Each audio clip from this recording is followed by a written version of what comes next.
C'était pas du tout prévu. Voilà, donc nous commençons à être enregistrés. Euh, Merci de m'avoir invité.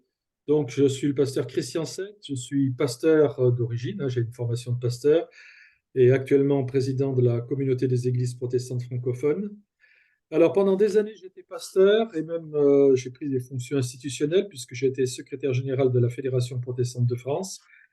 Et à la fin de mon deuxième mandat, j'ai décidé d'arrêter le ministère rémunéré dans l'Église, donc de travailler bénévolement dans l'Église.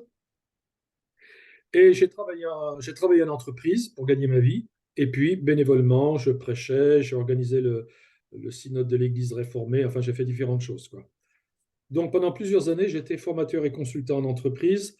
Et mon public, grosso modo, était, je dirais, à 50% des ingénieurs qui, à un moment donné, dans leur évolution, devenaient responsables d'une équipe et qu'ils avaient besoin d'une formation au management. Donc, ma spécificité dans le monde de l'entreprise, c'était enfin, de faire des formations à la communication et au management, avec tout ce que cela implique, les médiations, la gestion des conflits, la résolution de problèmes, etc., que ce soit des problèmes techniques ou des problèmes humains. Alors là, j'ai été sollicité pour 4 interventions. Donc la première aujourd'hui, c'est se connaître et connaître les autres. Ensuite, nous aurons la communication. La troisième sera gérer sa vie, donc gérer son temps, gérer son stress, enfin se manager soi-même, on va dire. Et la quatrième formation serait plutôt sur la négociation et les conflits, conflits en église, etc. Donc voilà, c'est ma première intervention. Alors, comme c'est la première, ben, on a une expression, c'est essuyer les plâtres. Donc, je ne sais pas trop si je vais être dans les temps. J'ai prévu deux choses dans cette formation de ce soir. Vous présenter euh, deux modèles pour se connaître soi-même. Alors, il faut savoir que la réalité est très complexe. Nous vivons dans la complexité. J'aime ce mot de complexité. Et quelquefois, nous avons du mal même à nous connaître nous-mêmes et à connaître les autres, on va dire, quoi, pour autant qu'on puisse les connaître. Et quelquefois, nous nous trompons nous-mêmes, nous sommes un peu perturbés dans la confusion. Donc, les deux modèles que je vais vous présenter ce soir sont là juste pour nous aider à mieux nous connaître, mais c'est sans prétention. En disant sans prétention, je veux dire que c'est pas la réalité finale de notre personnalité, loin de là. Il n'y a que Dieu qui connaît les cœurs. Donc, nous ne pouvons avoir qu'une approche humaine. Je parlais de complexité. La complexité est telle que nous avons quelquefois besoin de modèles. Si nous n'avons pas de modèle, nous allons nous fier à notre instinct, à notre éducation, etc. Et donc, des modèles qui ont été conçus par des psychologues et des psychiatres peuvent être utiles, tout en sachant qu'ils sont limités. Et je reviendrai là-dessus sur leurs limitations, bien évidemment. Alors, nous allons, après cette brève introduction, nous allons commencer avec le premier modèle. Et je vais faire un partage d'écran. Alors, je ne sais pas si on peut me le faire, le partage d'écran, ou c'est moi qui dois le faire, je ne sais pas. Oui, je pense que ça serait peut-être mieux que vous le fassiez. Alors, où est-ce que c'est partage d'écran? Donc, j'ai Juste participant, pour... discussion. Ah, voilà, partager l'écran. OK, partager. Est-ce que vous avez mon écran? Oui, Analyse transactionnelle, vous avez ça. Par contre, ce oui, n'est pas en plein écran et encore. oui, oui, parce que la barre de zoom m'empêche de me mettre en plein écran. Ah, elle est remontée, donc je vais vite en profiter. Diaporama, hop, voilà. Là, il faut être rapide. Là, vous devez Super. avoir le plein écran. Ouais. Ça sera plus facile. Voilà, donc, si, je vais d'abord vous présenter un concept d'analyse transactionnelle. C'est un modèle qui est déjà ancien, mais qui est très opérationnel et qu'on utilise encore. Ah, il y a des gens dans la salle d'attente. Voilà. C'est un modèle qui est utilisé en entreprise couramment, dans le management. Et le deuxième modèle, si on a le temps, c'est aussi un modèle qui est utilisé dans l'entreprise. Alors, l'origine de l'analyse transactionnelle, c'est un médecin psychiatre qui s'appelait Eric Berne. En fait, son vrai nom, c'était Bernstein. Mais alors, il y a quelqu'un qui me fait la concurrence là. Il faudrait que tout le monde ferme son micro, s'il vous plaît. Voilà, Eric Bernstein, mais pour être mieux accepté par la société américaine, comme il était juif, il a enlevé la fin de son nom et de Bernstein, il a réduit à Berne. Et il a créé le modèle aux alentours de 1958, donc comme je vous le disais, ça date de quelques années. Et l'analyse transactionnelle, c'est un modèle très intéressant de psychothérapie et d'analyse de la personnalité. Alors, c'est un modèle systématique, c'est-à-dire on va un peu en profondeur. Systémique, alors par systémique, j'entends que les êtres humains sont en interaction les uns avec les autres et l'analyse transactionnelle va tenir compte de ces interactions. Euh, Accessible, Eric Burns voulait que son modèle soit compréhensible par un enfant de 10 ans. Donc il a employé des termes très simples qu'un enfant de 10 ans pouvait comprendre. Je dois aussi préciser que quelquefois il utilisait des termes grossiers et il valait mieux qu'un enfant de 10 ans ne les entende pas. Mais en tout cas, les concepts sont présentés de façon assez simple. Ça n'empêche pas que c'était un modèle fait par un psychiatre, je veux dire, qui était très professionnel. Mais il a cherché à l'adapter pour que tout le monde puisse le comprendre sans avoir fait 3 ans de psychologie. C'est un modèle limité, comme tous les modèles humains, et c'est pour ça qu'à la fin de ce slide, j'ai mis ce n'est pas l'évangile, c'est une approche humaine, ce n'est pas l'évangile, mais ça peut nous aider à mieux nous connaître et à être en meilleure relation avec les autres. Alors, un modèle complet, voici quelques éléments de ce modèle. Les états du moi, c'est ce que nous allons étudier aujourd'hui. Les transactions, alors nous ne parlerons pas des transactions aujourd'hui, mais je vous explique ce que c'est. Une transaction, c'est un aller-retour dans la communication. Si par exemple je dis bonjour pasteur Jurove et qu'il me répond bonjour, eh bien c'est la transaction, il y a l'aller-retour. Ou vous arrivez le dimanche matin au culte et vous voyez un paroissien, vous lui dites bonjour, comment ça va? Et il vous répond et toi, comment ça va? Vous voyez, l'aller-retour, c'est une transaction. Un autre concept de ce modèle, c'est le temps relationnel. Il y a plusieurs façons de passer notre temps relationnel avec notre prochain. Ben, la première façon, c'est le retrait, par exemple. Vous arrivez mettons, un conseil presbytéral, et puis, vous êtes encore dans les pensées de votre activité professionnelle, donc vous allez être un peu dans le retrait, quoi, hein, un peu dans vos pensées. Et puis, quelqu'un vient vers vous et vous dit bonjour. Donc là, vous allez passer dans un deuxième temps relationnel qu'on appellera les, comment dire, voilà, le mot m'échappe, les- la, la façon de se présenter, la façon de rentrer en contact, le mot va me revenir. Et puis ensuite, vous allez passer au passe-temps peut-être. Le passe-temps, ce sera comment ça va, ta femme, tes enfants, etc., etc. Et puis à un moment donné, la réunion va commencer, le conseil presbytéral va commencer, et puis on parlera d'activité. Ce sera un autre temps relationnel avec vous. Le mot qui m'échappait m'est revenu à l'esprit, euh, c'est les rituels. On a des rituels. Donc, on est dans le retrait, dans le rituel, bonjour, comment ça va?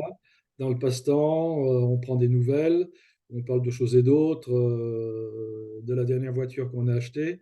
L'activité, c'est quand on est dans un moment où on va parler de problèmes, réfléchir ensemble, chercher des solutions. Et puis, il y aura peut-être un temps de jeu psychologique. Les jeux psychologiques, c'est quand il y a des accrochages, des gens qui font des sous-entendus qui peuvent créer des conflits. Et en temps relationnel, le dernier temps relationnel, ce sera ce qu'on appelle l'intimité ou le lâcher-prise.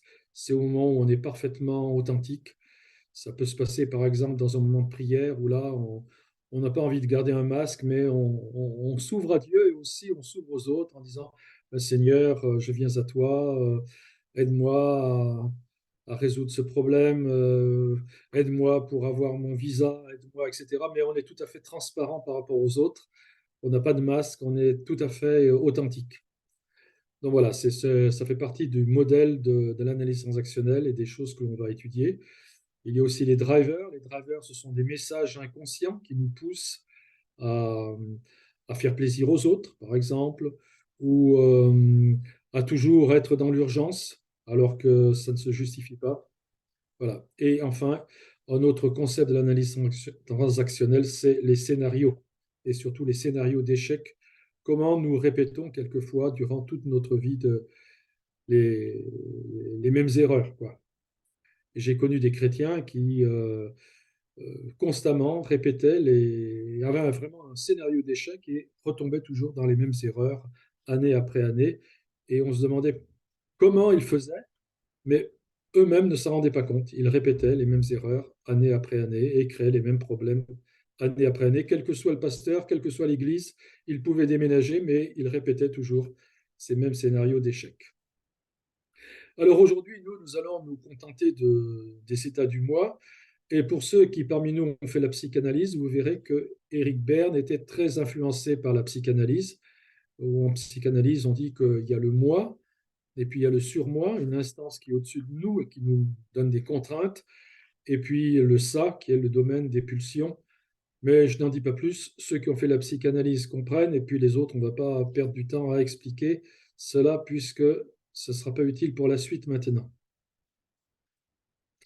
Alors, l'utilité de l'analyse transactionnelle, ce sera de se comprendre soi-même, mieux communiquer avec les autres. Elle est utile aussi en thérapie, en relation d'aide, en communication, etc. Elle est utile dans le management et elle est utile dans la gestion des conflits. Donc nous arrivons maintenant au sujet qui nous préoccupe aujourd'hui, qui s'appelle les états du moi. Alors, qu'est-ce que le moi? Eh bien, c'est une question qu'on peut se poser. Je crois que c'est le poète américain Walt Whitman qui disait il y a des mondes en moi. Il y a quelque temps, j'avais lu un livre de Roger Paul Droit, euh, écrivain français, journaliste, et disait l'unité du moi. Dit, mais ça, c'est un concept de philosophe, mais en gros, qui ne correspond pas du tout à la réalité. En fait, nous ne sommes pas unis, nous ne sommes pas monochromes. Nos pensées vont à droite, à gauche en permanence, etc., etc. Donc, l'unité du moi, c'est un mythe, d'après Roger Paul Droit. Et je pense qu'il a en grande partie raison. Et le concept d'état du moi est intéressant lorsque nous avons des contradictions internes. Et il nous arrive tous d'avoir des contradictions internes, c'est-à-dire des moments où nous sommes partagés et c'est comme s'il y avait des voix différentes qui parlaient en nous et qui sont quelquefois très contradictoires. Alors prenons l'exemple d'un pasteur. Il y a un conflit, bon, il a un conflit avec, mettons, quelques membres du conseil presbytéral, hein, pour prendre un exemple assez banal de la vie de l'Église. Et puis, dans ce conflit, il peut entendre plusieurs voix en lui. Alors, il y a une voix qui va, par exemple, lui dire, mais voyons, tu es l'homme de Dieu, ils doivent s'incliner, tu es reconnu par l'Église évangélique au Maroc, euh, c'est à toi qu'incombe l'autorité et tu dois être responsable devant l'Église et le manifester clairement. Et là, voilà, c'est une voix qui est en lui. Mais il peut avoir une voix qui va dans le même sens, mais qui sera beaucoup plus agressive et qui serait par exemple celle-ci. Mais ces chrétiens qui s'opposent à moi, jamais, jamais ils n'auraient dû devenir membres du conseil presbytéral. Ce sont des gens immatures, ce sont des gens charnels, ils sont opposés à l'autorité. C'est scandaleux que l'Assemblée générale les ait élus comme membres du conseil presbytéral. Et puis, il peut avoir une autre voix en lui qui lui dit ah, mais tu sais, ce sont des gens qui souffrent. C'est vrai qu'ils s'opposent à toi, mais si tu regardes, ce sont des gens qui ont eu des difficultés. Il faudrait quand même leur manifester un peu plus d'amour.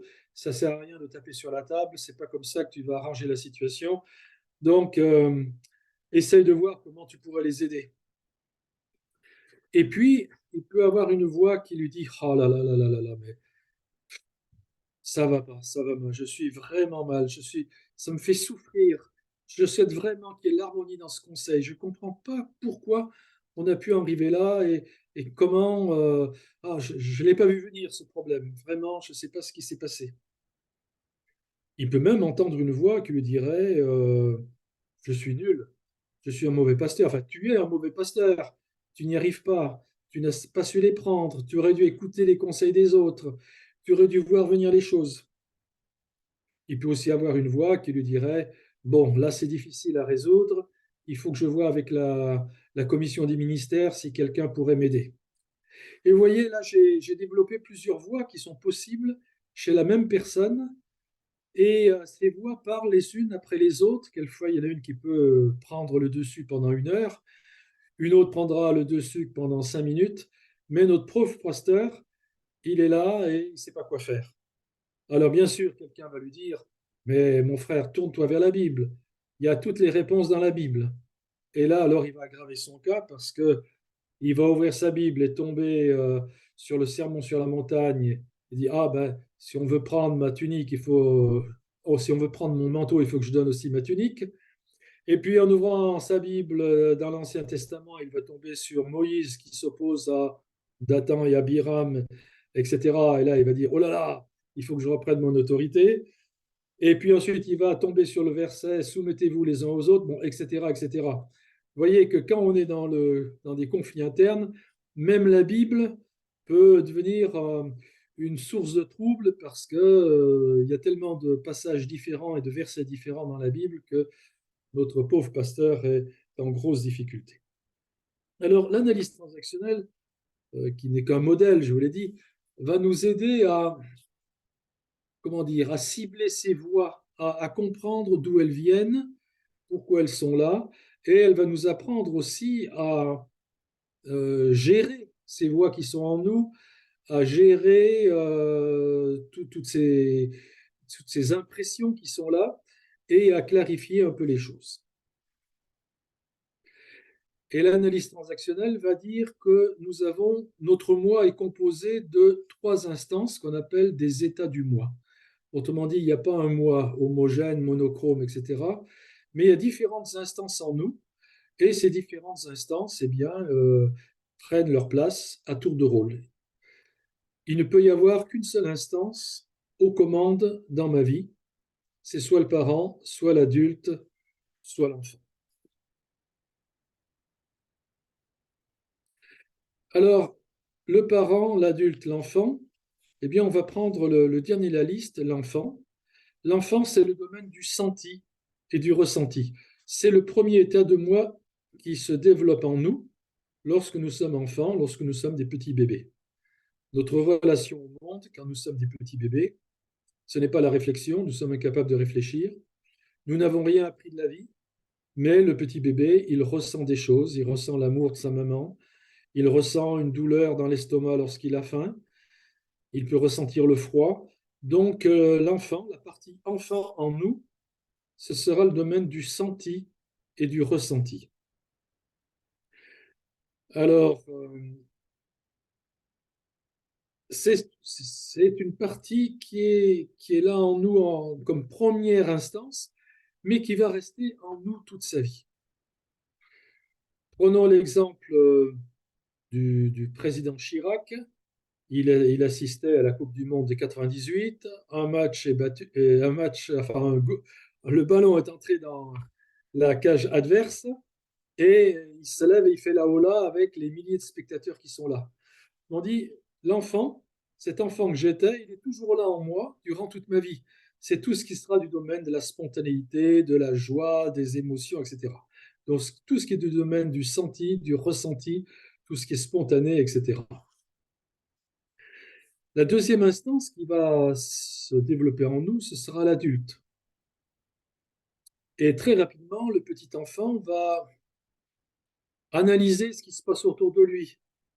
Même s'il ne comprend pas encore les mots, le vocabulaire, il pourra voir que euh, certains comportements des parents ont une signification. Si les parents ont l'air joyeux, si les parents ont l'air tristes. Je me souviens d'un de mes petits-fils, il ne savait pas encore parler, mais à un moment donné, son père lui a dit au revoir et il avait la valise à côté de lui. Et l'enfant s'est mis à pleurer parce qu'il avait bien compris que son père partait en voyage. Pourtant, il ne savait pas parler. Personne ne lui avait dit ton papa part en voyage. Mais déjà, tout enfant, il avait commencé à analyser les situations et il voyait bien qu'il avait associé la valise avec l'absence du père pendant quelques jours. Donc, l'adulte va se développer petit à petit et il sera, grosso modo, on dit qu'il est vraiment solide, vraiment bien réalisé aux alentours de 12 ans. Mais il va continuer de se développer toute la vie, bien évidemment. Et puis le domaine du parent, alors vous remarquez, chaque fois c'est enfant avec un E majuscule, adulte avec un A majuscule et parent avec un P majuscule. Le domaine du parent, c'est le domaine de l'appris. Non pas ce qu'on apprend dans les livres, mais l'appris, c'est-à-dire tout ce que j'ai reçu des figures d'autorité. Ça peut être aussi des choses que j'ai lues, bien sûr, mais avant tout, le parent va se former, quand je suis un petit enfant, par le comportement de mes propres parents. Le comportement verbal, tu dois te laver les dents avant de te coucher, tu ne dois pas crier, tu ne dois pas embêter ta petite sœur, tu dois faire ceci, tu dois pas faire cela. Donc tout ça, ça va intégrer mon état du moi par an, ça va le développer. Mais aussi, l'état du moi par an, c'est tout ce que j'apprends du comportement de mes propres parents. Et si mon père me dit, tu ne dois pas crier dans la maison, mais quand il est en colère, il se met à hurler sur sa femme, eh bien, ça va faire partie de mon parent. Et la personne qui vivrait ça risquerait plus tard, quand elle se marie, dès qu'il y a un conflit, de se mettre à crier sur les autres, sur la femme, sur les enfants, etc. Donc le parent est le domaine de l'appris et c'est tout ce que nous avons reçu des figures d'autorité. Alors d'abord de notre papa et de notre maman, bien évidemment, mais ça peut être de l'oncle, la tante, etc. Je sais que dans la famille africaine, souvent, il y a les parents, mais il y a aussi les oncles, les tantes, les frères et sœurs, etc. Et toutes ces personnes vont avoir une influence. Et puis ensuite, quand l'enfant va à l'école, eh bien, ce sera l'instituteur, l'institutrice.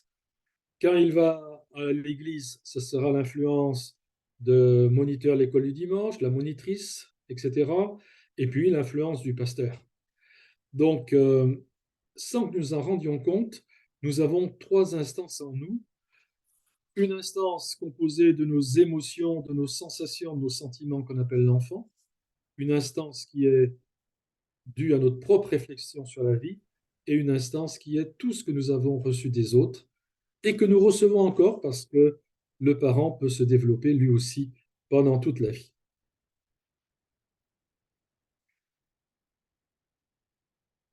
Alors, parent, partie du moi qui s'est constituée dans l'enfance sous l'influence du modèle parental et de l'entourage. Adulte, c'est le dernier état du moi qui se développe. C'est la partie de moi qui observe, qui comprend, qui agit, qui décide, qui analyse. Et enfant, premier état du moi qui s'est constitué après la naissance. Il exprime sans réserve l'affectivité, les besoins, les sensations, les émotions, la personnalité. Voilà donc trois instances en nous, parents, adultes, enfants. Et il y en a un seul qui est aux commandes à l'instant T. Ça peut changer très vite, mais à l'instant T, soit c'est l'enfant qui est aux commandes en moi, soit c'est l'adulte, soit c'est le parent. Alors tout à l'heure, je vous parlais du président Jacques Chirac qui, assistant au match de foot, eh bien, a laissé toute la place à son enfant, alors qu'il était président de la République. Au lieu de rester très calme et tout, il aimait bien le foot, un but avait été marqué et il s'est levé, il a fait la hola. 2, 3 ans après, il assistait de nouveau à un match de foot et avant le début du match, on a joué la Marseillaise. Et des jeunes de banlieue ont commencé à siffler la Marseillaise. Et là, le président Jacques Chirac s'est levé et il est parti. euh, il a quitté la tribune, il est parti dans une salle ou un bureau qui était à l'intérieur du stade. Le directeur du stade est allé le voir Et là, le président Chirac a exigé que la Marseillaise puisse être jouée sans que personne ne la siffle, et que sinon le match ne se joue pas. Donc le directeur du stade est venu, a expliqué, et au bout de 20 minutes, le président Chirac est sorti de son bureau, il est revenu dans la tribune, la Marseillaise a été jouée, et puis bien sûr, personne ne l'a sifflé parce que tout le monde voulait que le match puisse commencer. Et là, vous voyez, le président Chirac n'était pas dans son enfant comme la fois précédente. Là, il était passé dans son parent pour dire attention, ce genre de choses, ça ne se fait pas. Et moi, président de la République, je ne peux pas admettre que des jeunes sifflent la Marseillaise avant un match et alors que je suis présent. Ceci pour expliquer que nous avons les 3 états du moi en nous et selon les circonstances, c'est l'un ou l'autre qui peut et qui doit se manifester. J'espère que ces notions euh, ne sont pas trop compliquées et que vous avez pu suivre jusqu'à présent. Alors, j'attendrai votre feedback, votre retour avant de faire les 3 autres formations. Votre retour sera important pour savoir si je vais trop dans les détails et si ce que j'enseigne est trop compliqué ou non. C'est vrai que ces formations que j'ai enseignées, j'avais 3 jours avec mes stagiaires et là, pour mettre ça dans une soirée, c'est un peu... Voilà, mais c'est vous qui me direz, puisque je n'ai pas la possibilité de vous interpeller directement et que vous me répondiez, j'attendrai votre feedback, que vous me disiez comment vous avez vécu cette soirée et cet enseignement. Je reviens donc à ce concept d'état du moi. Donc, on a vu, il y a le parent, l'adulte et l'enfant. Mais nous allons compliquer un peu les choses, aller un peu plus en profondeur, parce que chacun de ces états du moi peut être subdivisé. Et c'est là que ça devient très, très intéressant pour le ministère et pour la connaissance de soi. Et ce sera d'autant plus intéressant que je vous ai fait envoyer par le pasteur Jurove un questionnaire. J'espère que vous l'avez tous rempli, parce que pour que ce soit utile, il faut remplir le questionnaire avant d'avoir la formation, bien sûr. Après, vous serez influencé par la formation. Donc, si vous l'avez rempli à temps, vous pourrez avoir une approche de votre personnalité. Bien sûr, c'est secret puisque chacun l'a rempli pour soi et personne ne connaît les résultats. Mais ça peut être très, très utile pour mieux se connaître et c'était un peu l'objectif de cet enseignement. Donc, nous allons entrer dans les subdivisions des 3 états du moi. Alors, vous voyez que l'état du moi parent, je l'ai divisé en 4. Il y a une partie gauche marquée PN et PP, une partie droite marquée PD et PS. L'adulte, de façon générale, on ne le subdivise pas. Et l'enfant, on va aussi le subdiviser en 4 secteurs. À gauche, EL, ER, à droite, EA, ES. Alors, qu'est-ce que cela représente? Eh bien, nous allons le découvrir ensemble.